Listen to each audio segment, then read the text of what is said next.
see here before you at this moment a man that I reckon knows more about Tom Sawyer than any other living soul in this world. Or any other world, maybe. Although, I suspect there's a little bit of Tom Sawyer in every one of us. But right now, I'm going to tell you some of what I know about him. Oh, don't worry. Not all of it. Just enough. The rest you can find out and figure out for yourself if you've got a mind to. But let's begin. First, the time. Come back to the year 1845, when the Mississippi is still the West, lately a frontier. When you travel either by horse-drawn wagon or by river, maybe on the glorious, newly invented steamboat, symbol of a marvelous new age. Oh, it's summertime right now. The place, I ask you to conjure up in your mind's eye the poor little shabby village of St. Petersburg, Missouri. A small, large world of its own. Now understand that, small as it is, St. Petersburg is about all the world that anybody in St. Petersburg is ever likely to see. The next town being 8 miles away and all. But this is important. Listen. You must know every minute that this quiet little town of St. Petersburg is a child of the great Mississippi. And keep in mind that for a boy with imagination, that old Mississippi River can be the Nile or the Amazon. And he can explore the world without even traveling to the next town. Remember that, will you? It's important. That brings us to the people.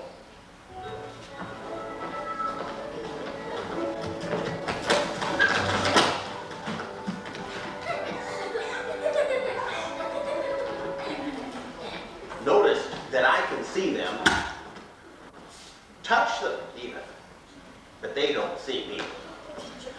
Once they start moving like this, I can't do much to stop it. There's Huckleberry Finn, young outcast of the village.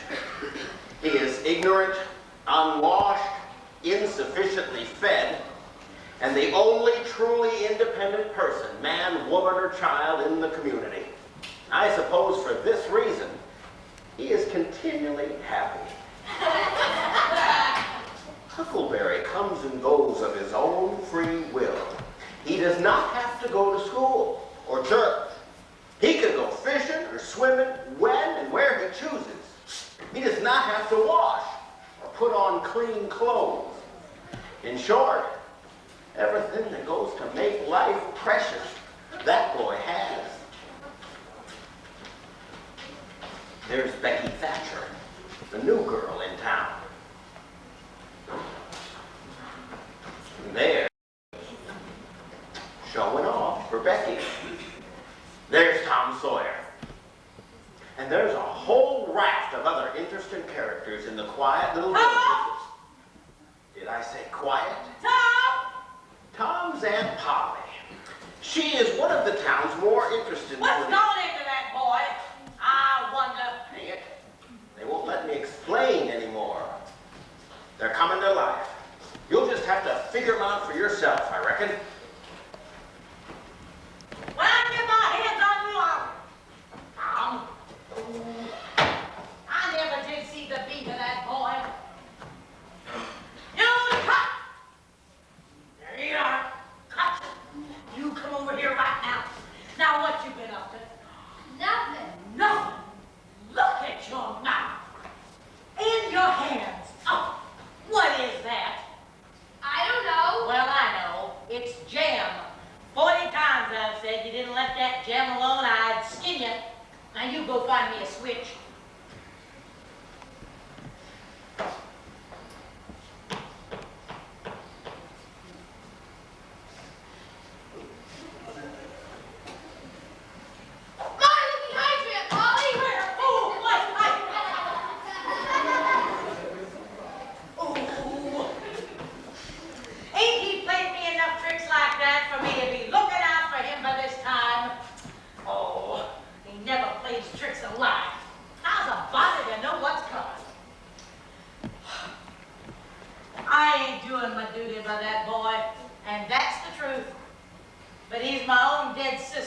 boy, and just ain't got the heart to give him the switch somehow. He'll be off now playing hooky. I'll just be forced to make him work on Saturday. He hates work more than anything else. But I've got to do some of my duty by that boy, or I'll be the ruination of that child. She's right. Tom does play hooky, and he has a very good time, too. He is not a model boy, Tom Sawyer. For instance, on his way home this evening, he meets a stranger, a new boy in town. Now, a newcomer was an impressive curiosity in St. Petersburg. But this boy was all dressed up, including shoes, and it's only Friday.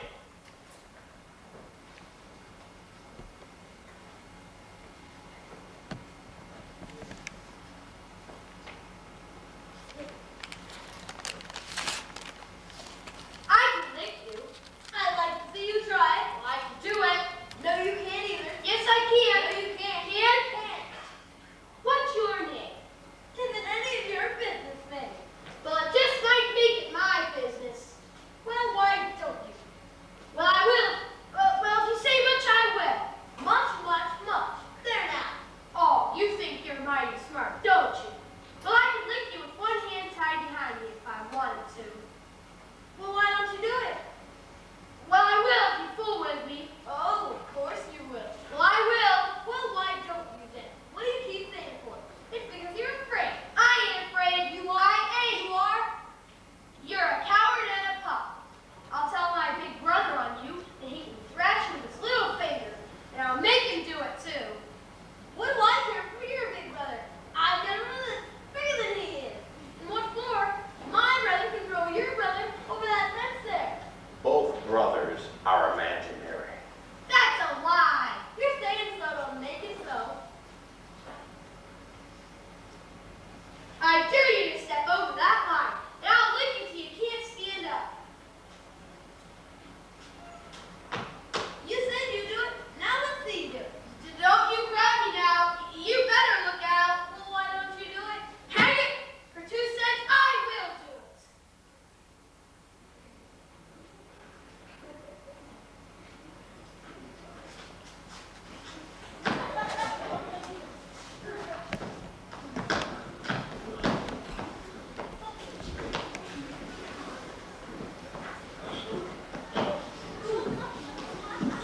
Holler now!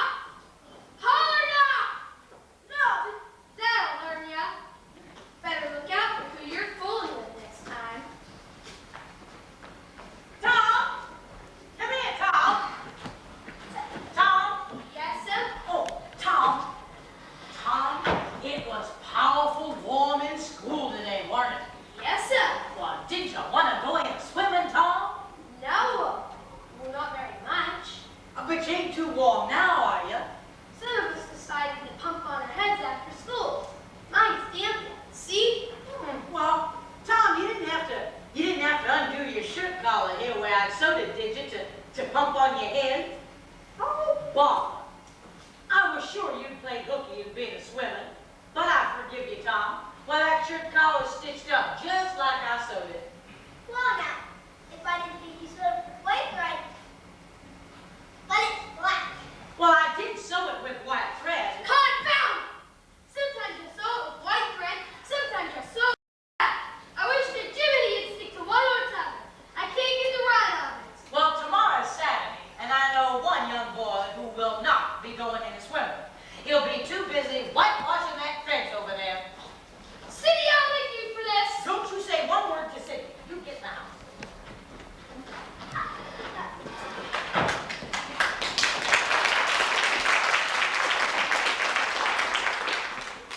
Saturday morning is come, and all the summer world is bright and fresh and brimming with life. There's a song in every heart, cheer in every face, and a spring in every step, except for one Tom Sawyer, that is.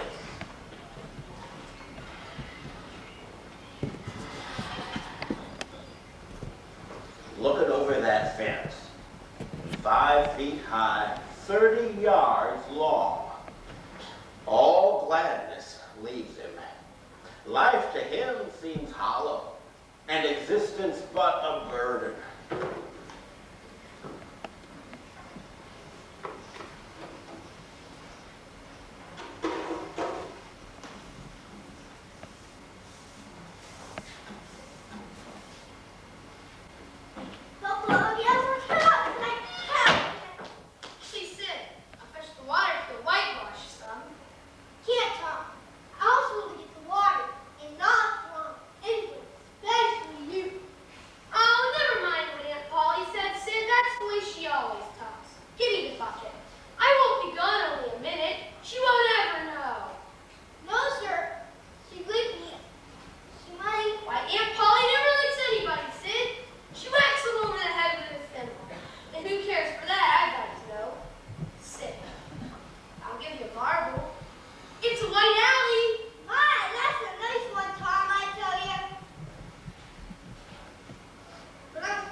Energy does not last. He begins to think of all the fun he's planned for this day, and his sorrows multiply. But at this dark and hopeless moment, an inspiration bursts on him. Nothing less than a great, magnificent inspiration. He picks up his brush and goes joyfully to work.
Tom sits nearby eating his apple and planning the slaughter of more innocents. Well, boys come along mostly to jeer, but stay to whitewash. By the time Ben got tuckered out, there was Billy Fisher trading his kite for a chance at the fence. And after him, there was Johnny Miller, who gave Tom some chalk and a tin soldier.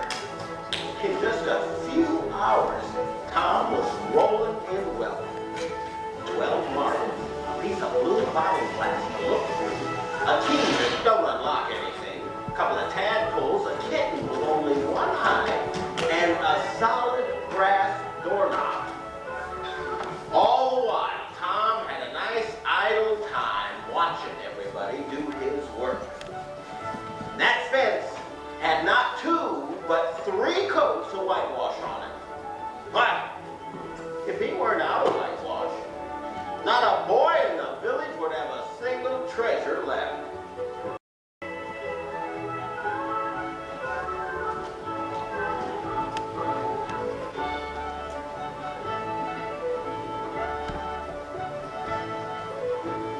Aunt Polly, may I go and play now?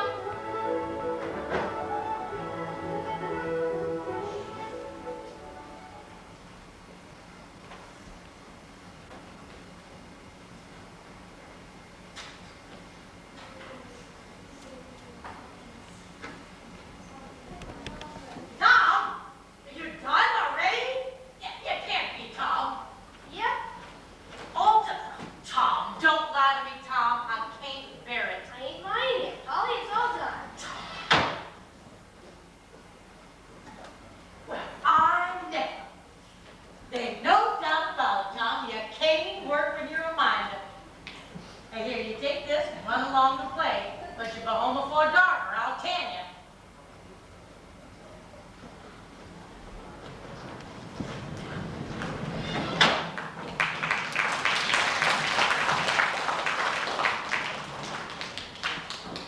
Monday morning finds Tom Sawyer miserable. Monday morning always finds him so because it begins another week's slow suffering in school. But even Monday morning can sometimes bring portentous surprises. Tom now has an encounter that is to change his life. He comes upon Huckleberry Finn and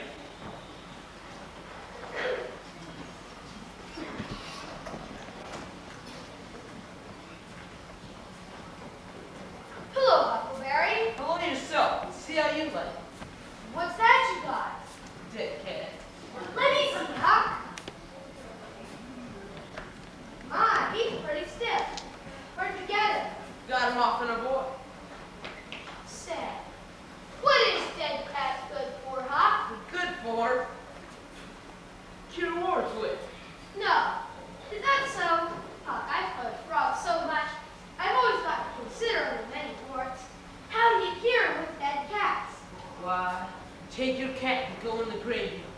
Long about midnight. Someone that was wicked at the there. When it's midnight, a devil will come. Or maybe two or three. But you can't see him. You only hear something like the wind. Or maybe hear him talk. When they're taking that fellow away, you heave your cat up and say, devil follow corpse, cat follow devil, warts follow cat. I'm done with ye. And that'll fetch any wart. Sounds right. Say, Huck, when are you going to try that cat? Tonight. I reckon they'll come after old house wins tonight. But they buried him Saturday. Didn't the devils take him Saturday night? Why, how you talk? After their charms until midnight. Then it's Sunday. Devils don't slosh around much of a Sunday. I don't reckon. I never thought of that. That's so. Let me go with you, Huck. Of course. If you ain't feared. I fear 'tain't likely. Will you meow? I'll be under your window tonight, and I'll give the signal. But you better meow back. Last time you kept me meowing around the old hazel to throw rocks at me, you darn that cat. I could meow that night, Huck. Aunt Polly was watching me. But I'll meow this time. You do it now. Remember. Meow.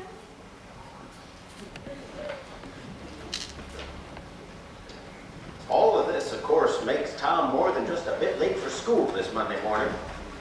Nevertheless, Tom strides in briskly, with the manner of one who has come with all honest speed.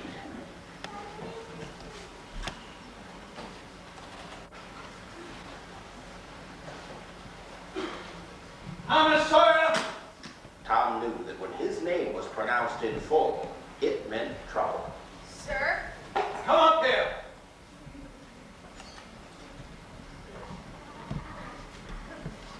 Now, sir, why are you late again, as usual? Tom was about to take refuge in a lie when he sees the beautiful golden-haired Becky Thatcher. And beside her happens to be the only vacant seat in the girls' side of the classroom. So he instantly says, I stopped to talk with Huckleberry Finn. You did what? I stopped to talk with Huckleberry Finn. Thomas Sawyer, this is the most astounding confession I've ever listened to.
You love rats.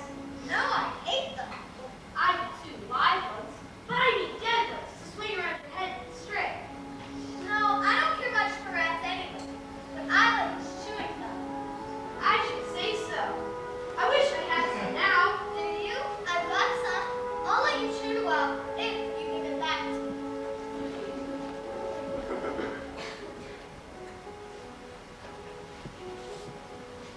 Say, Becky, was you ever engaged? What's that? Why, engaged to be married. No. Would you like to? I reckon so. I don't know. What's it like? Like? Why, it ain't like anything. You only just tell a boy you won't ever have anybody with him. Ever, ever, ever. And if you kiss him, that's all. Anybody can do it. Kiss? What do you kiss for? Why, that, you know, is to... They always do that. Everybody? Why, yes. Everybody that's in love with each other. Becky, I love you. Now you say it to me just the same. You must turn your face away so you can't see. Then I will. But you mustn't tell anybody. Will you? No, I won't. I love you.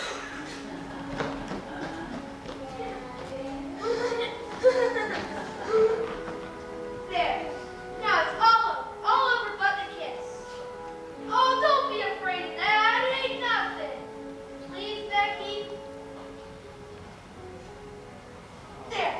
Now it's all over. And always after this, you know you ain't ever to love anybody but me. You ain't ever to marry anybody but me. Never, never, and forever. Will you? No, I won't. And you're never to love anybody but me either. Of course. That's part of it. It's so nice. I never heard of it before. It's ever so fine. Why, me and Amy Lawrence, Oh, Tom, then I am the first person you've ever been engaged to? Oh, Becky, I don't care for her anymore. Yes, you do, Tom. You know you do. Oh, Becky. Becky, won't you say something, please? Nothing short of a spectacular gesture will work at a time like this. So Tom takes out his prized jewel, his solid brass doorknob.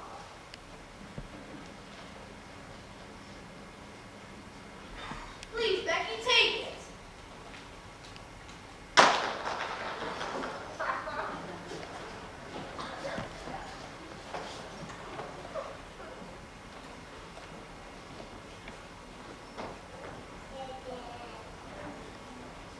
Tom, come back.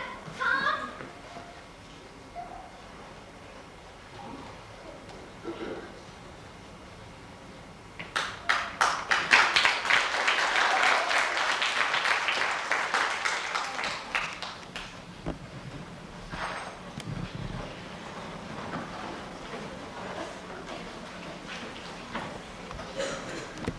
Late that evening, Huckleberry quietly and cautiously winds his way unseen to Tom's street. There he hides in the shadows under Tom's window.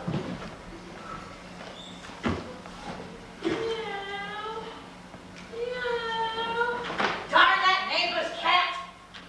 No! Nice cat!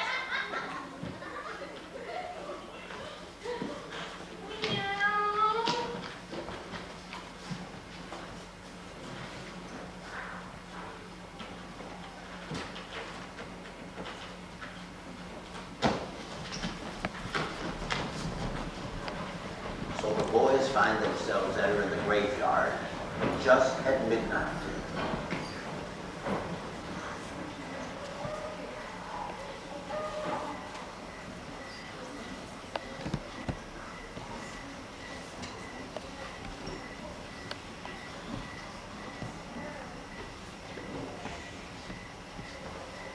Listen. You reckon that's the spirits of the dead complaining at being disturbed? Oh, Lordy, Tom, don't now. Hockey, do you think the dead people like it for us to be here? I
in your hand.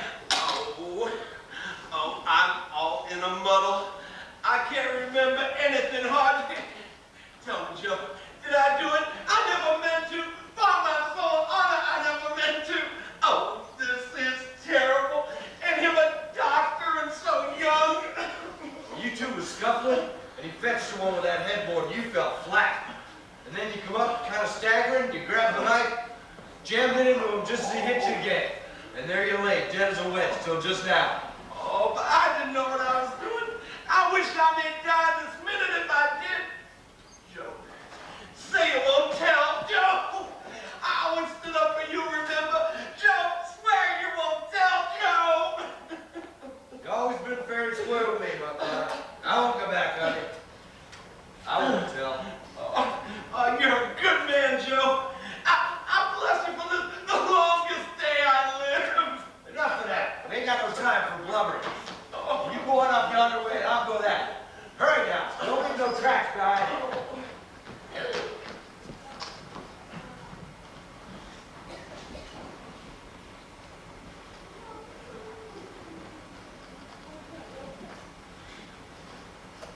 He's so fuddled with the fight and the whiskey, he done forgot his knife.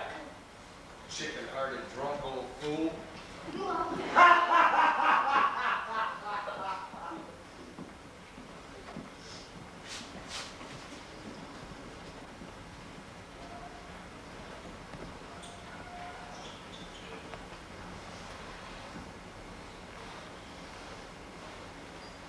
What do you reckon will come of this? I reckon hanging will come of it. Do you know? I know it. Who will tell? Us? What are you talking about? Why isn't Joe kills the minute we said a word? Tom, we gotta keep Mom.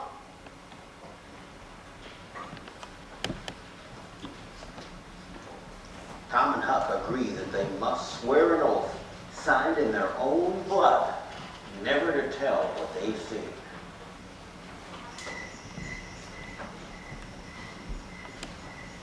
Huck Finn and Tom Sawyer swears they will keep Mom about this and wishes they would drop down dead if they ever tell and rise. Tom, listen there. It's a sure sign.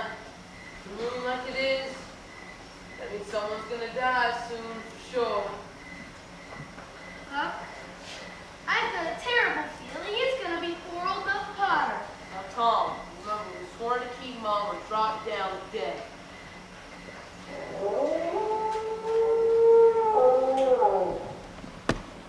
Early next morning, the whole town is suddenly electrified by the ghastly news. A child cutting through the graveyard on her way to school discovers the murdered body of Doc Robinson, and beside him is a gory knife that has been recognized by somebody as belonging to Muff Potter. There will be no school today. And now that murdering Muff Potter can't be found. Young and lit.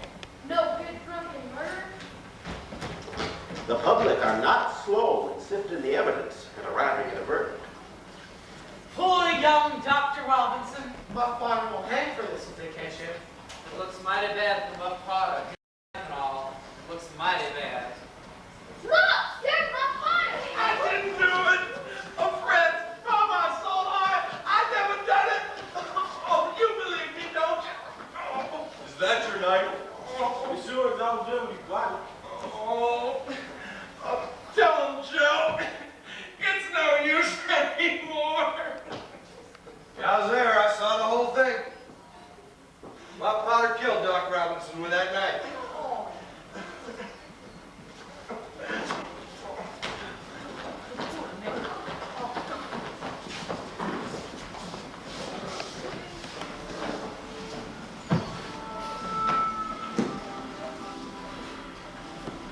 Now commences a time of nightmares and sorrow for Tom Sawyer.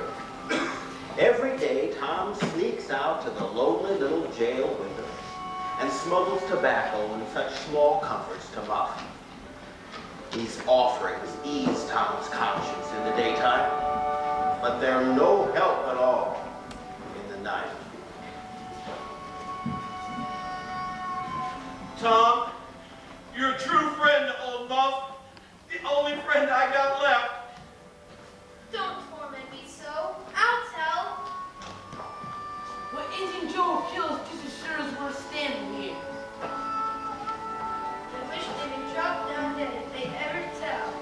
We swear. You're a true friend, old Muff Potter. Little hands, but they've helped me a power, and I know they'd help me again if they could. Injun Joe wouldn't think any more of drowning us in a pair of cats. We gotta keep calm. Oh, Lord. How's a body to know what's right and what's wrong in this world? The dreadful secret of the murder is a chronic misery for Tom. It's a very cancer eating him alive. Injun Joe infests Tom's dreams with death and doom in his eyes. And Muff Potter, innocent, waiting in the little jail for certain hanging, haunts Tom by night and by day. At last, the murder trial comes on in the court.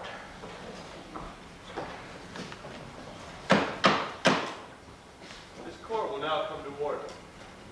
Mr. Riverson, you may call your next witness. No further witnesses, Your Honor.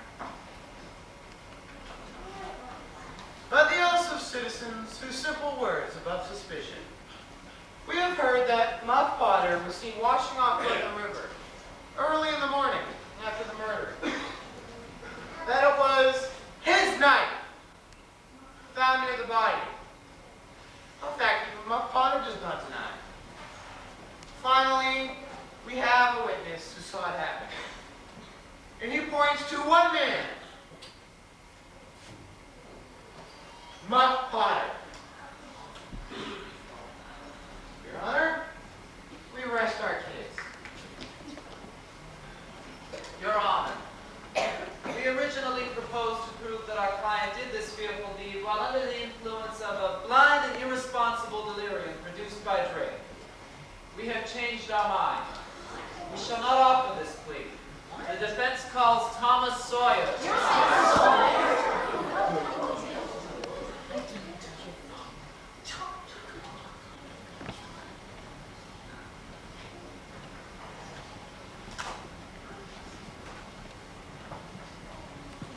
Please, place your left hand on the Bible and raise your right hand. Thomas Sawyer, do you swear to tell the truth, the whole truth, and nothing but the truth? So help you God. I do. Please, be seated.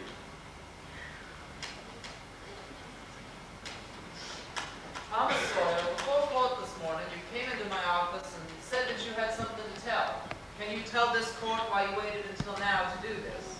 Well, you see, me and a friend, we swore an oath not to tell her. We brought down dead.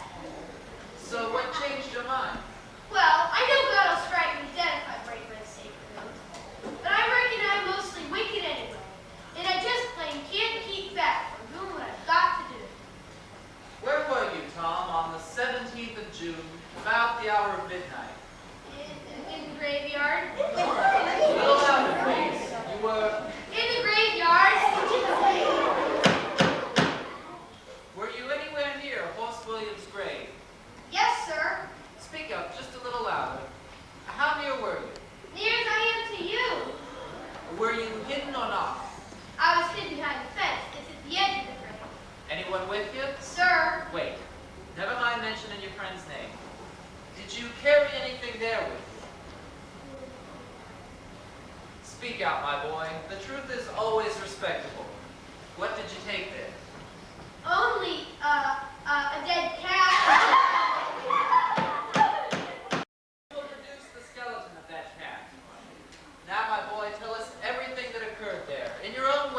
and spent nearly every moment of every day doing nice things for the children of the town.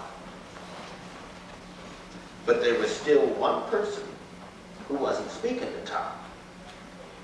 Becky Thatcher returned Tom's prized brass doorknob to him, leaving it in a sealed envelope on his seat in school. The sight of it just about broke his heart. Tom hoped for a chance to mend things with her. Now, the schoolmaster had reached middle age with an unsatisfied ambition. He's always wanted to be a doctor. So every day, he takes a mysterious book out of his desk whenever he can and loses himself in it. Every boy and girl in school is perishing to have a glimpse of this book. It's famous. Becky's already heard about it.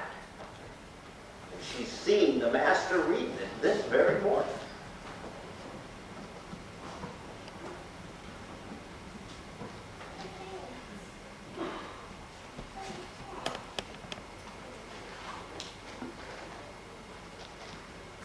Recess is just about over. Aren't you going out with the others, Miss Thatcher? Yes, sir. In a moment.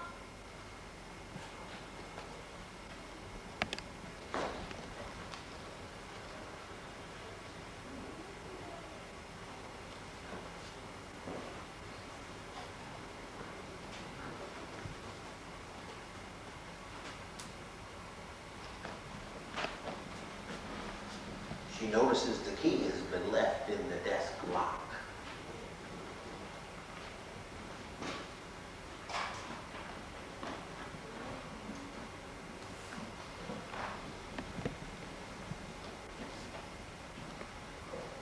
Anatomy of the human body.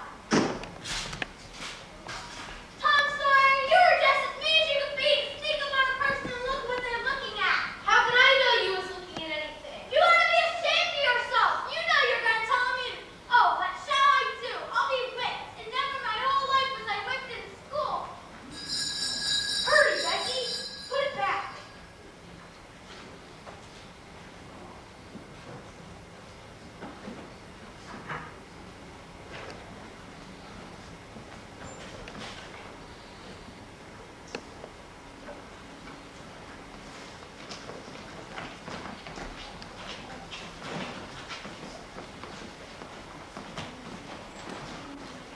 Resume your lesson.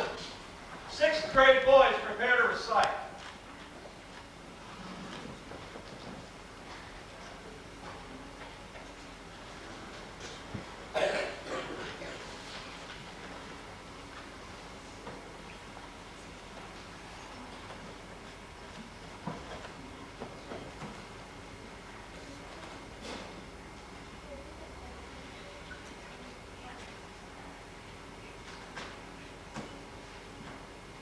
Who tore this book?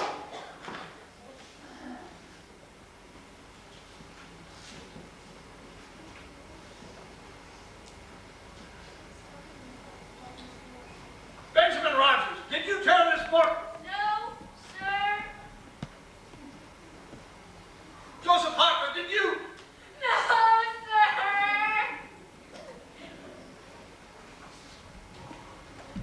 Amy Lawrence, did you tear this book?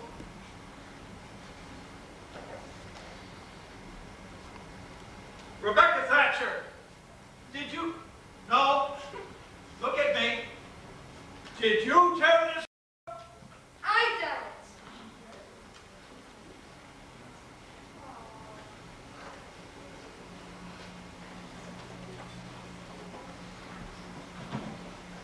Well then, sir, be so good as to step outside with me.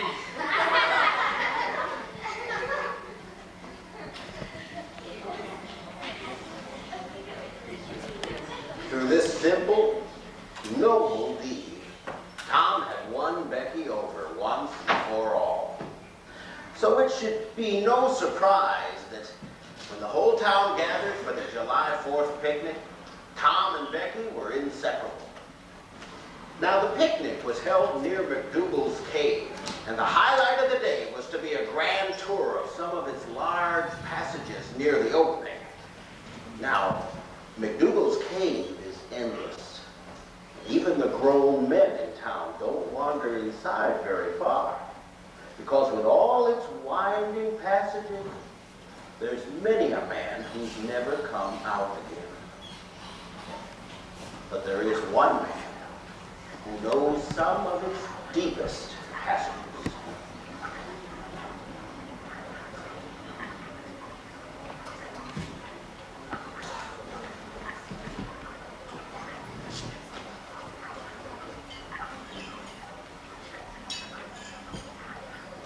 Curse those kids. All through the cave, curse them. Yeah, they won't dare come down this far, I reckon. But if they do, they'll never get out.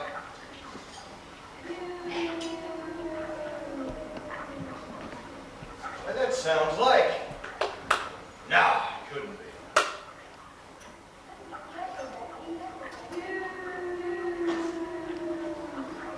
It's him. That's that blamed Sawyer. Come to Joe, boy. Come to Joe.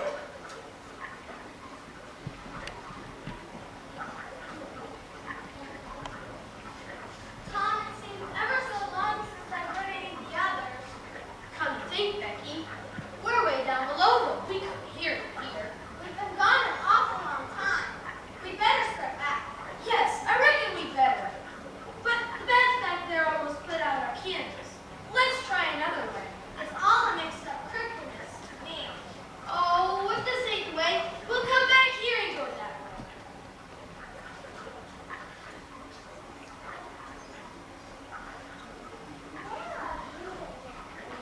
Never get out that way.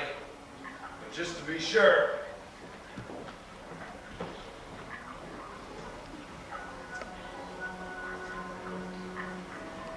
Tom, you didn't make any marks to trace our way back.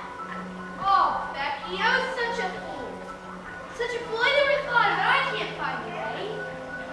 It's all mixed up. We're lost. We're lost. We can never get out of this awful place. Oh, why did we ever leave the others? Don't cry, Becky. It's all my fault. Run, Becky, run! Run, Becky, run! To your doom!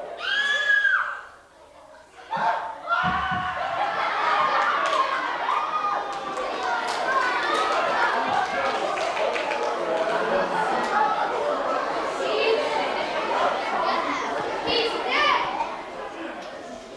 Oh, Tom, what's gonna happen to us? We're gonna die here too! Oh, Becky, don't talk like that. Here, this is our last bit of candy. Now, I got my tag on. You take one end of it, and I'll take the other. Explore some of the passage.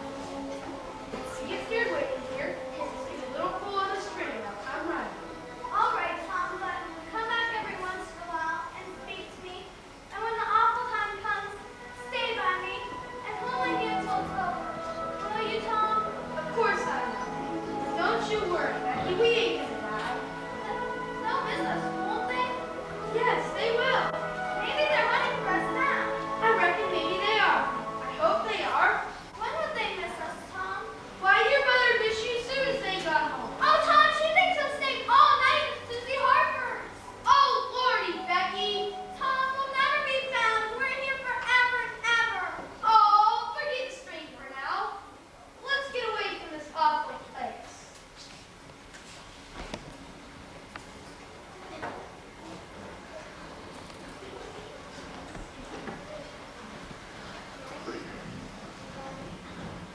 It was not until late the next day that anyone noticed that Tom and Becky were missing. Aunt Polly thought that Tom was off somewhere with Huckleberry Finn, skipping church as usual. And Becky was believed to be staying with her friend Susan Harper. But when Susan explained that she never saw Becky after entering the cave, and in fact no one had seen them since they wandered off in there by themselves, well, that whole town rallied together like no people you ever saw. Led by Muff Potter, every man in St. Petersburg gathered every candle, rope, and lantern and headed directly to McDougal's cave. But for 3 days and 3 nights, their comes up empty.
But he also felt an abounding relief from the terrible fear of Injun Joe's revenge.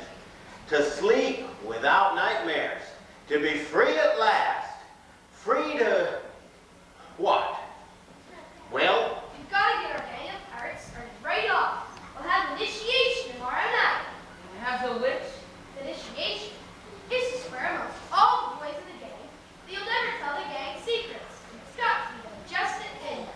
That's mighty fine, Tom. In the lonesomest, awfulest place you can find.